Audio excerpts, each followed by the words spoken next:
Sir నమస్తే sir.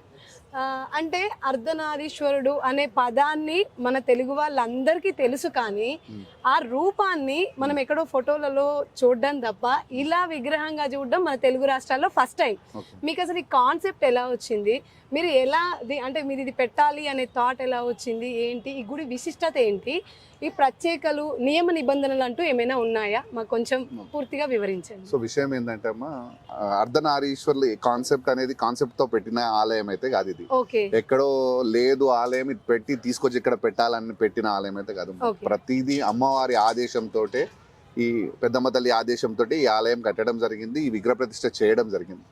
So Ardhanarishvara రూపం, so మనందరికీ తెలిసిన విషయాలు అర్ధనారీశ్వర రూపంలో చాలా తక్కువగా తెలుసు. సరే, మీకు తెలిసిన విషయం ఏంటి అర్ధనారీశ్వర రూపం? అర్ధనారీశ్వరుడు అంటే మనము శివుడు పార్వతి కలిసిన రూపము.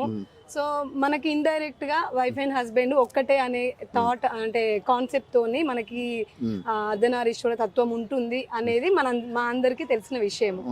సో మీరు ఇంకా అందుకోసం చెప్తున్నా, ఈ ఆలయంకి వచ్చినప్పుడు కొన్ని విషయాలు ఉంటే అవి తెలుసుకునే పోవాలి.